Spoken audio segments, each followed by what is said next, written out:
مدینے کا آسمان نیلا اور کشادہ تھا، لیکن کعب بن مالک رضی اللہ عنہ کے لیے وہ گھٹن زدہ محسوس ہو رہا تھا۔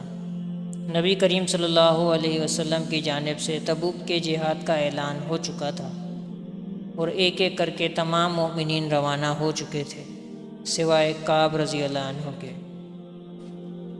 شروع میں انہوں نے سوچا ابھی وقت ہے، کل نکل جاؤں گا۔ ان کا گھر آرامدہ تھا، مال و دولت میسر تھی اور مدینے کی زندگی پرسکون تھی۔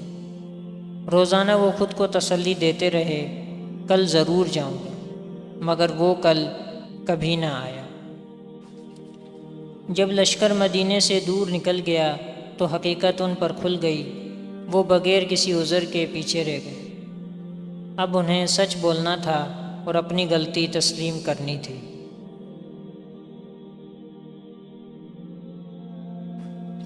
جب رسول اللہ صلی اللہ علیہ وسلم واپس تشریف لائے تو کعب رضی اللہ عنہ ان کے سامنے حاضر ہوئے۔ دل تیزی سے دھڑک رہا تھا، زبان خشک ہو رہی تھی۔ بہت سے منافقین آئے اور جھوٹے بہانے بنائے، لیکن کعب رضی اللہ عنہ نے جھوٹ بولنے کے بجائے سچائی کا راستہ اختیار کیا۔ نبی کریم صلی اللہ علیہ وسلم نے توجہ سے سنا، پھر اللہ تعالیٰ کے حکم سے اعلان کیا گیا کہ کعب اور 2 دیگر صحابہ رضی اللہ تعالیٰ عنہم سے کوئی بات نہ کرے۔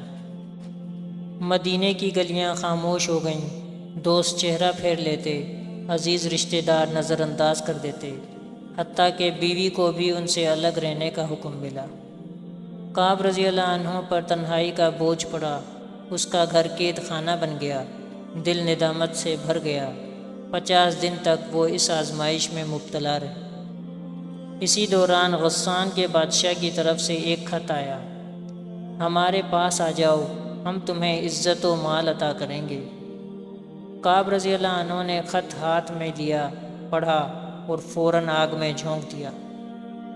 کہا یہ بھی ایک آزمائش ہے۔ پھر ایک دن مدینے کی فضا میں ایک خوشخبری گونجی، کعب بن مالک خوش ہو جاؤ، اللہ نے تمہاری توبہ قبول فرما لی ہے۔ کعب رضی اللہ عنہ خوشی سے دوڑتے ہوئے نبی کریم صلی اللہ علیہ وسلم کے پاس پہنچے۔ ان کا دل خوشی سے لبریز تھا۔ نبی صلی اللہ علیہ وسلم کا چہرہ مسکرا اٹھا۔ آپ صلی اللہ علیہ وسلم نے فرمایا، آج تمہارے لیے وہ دن ہے جو تمہاری ماں کے جننے کے بعد سب سے بہترین دن ہے۔ کعب رضی اللہ عنہ نے عرض کیا، یا رسول اللہ صلی اللہ علیہ وسلم، کیا یہ خوشخبری آپ کی طرف سے ہے یا اللہ کی طرف سے؟ آپ صلی اللہ علیہ وسلم نے فرمایا، نہیں، یہ اللہ کی طرف سے ہے۔ کعب رضی اللہ عنہ نے شکر ادا کرتے ہوئے کہا، میں اپنی ساری دولت اللہ اور اس کے رسول صلی اللہ علیہ وسلم کے لیے صدقہ کرتا ہوں۔ نبی صلی اللہ علیہ وسلم نے حکمت سے فرمایا، کچھ مال اپنے پاس بھی رکھو، یہ تمہارے لیے بہتر ہے۔ چنانچہ کعب رضی اللہ عنہ نے صرف اتنا مال رکھا جتنا ضروری تھا، باقی اللہ کی راہ میں دے دیا۔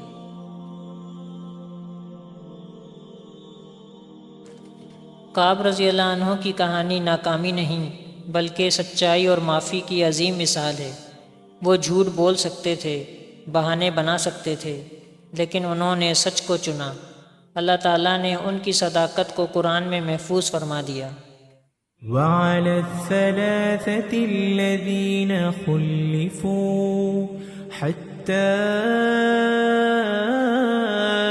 إذا ضاقت عليهم الأرض بما رحبت وضاقت عليهم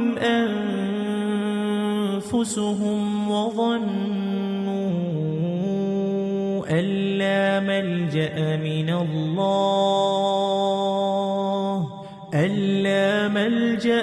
الله إلا إليه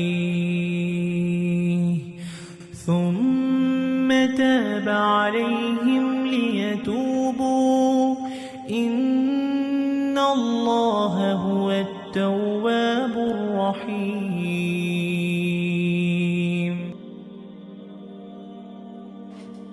کعب رضی اللہ عنہ کی داستان صرف ماضی کا واقعہ نہیں بلکہ آج کے دور کے لیے ایک روشن مثال ہے۔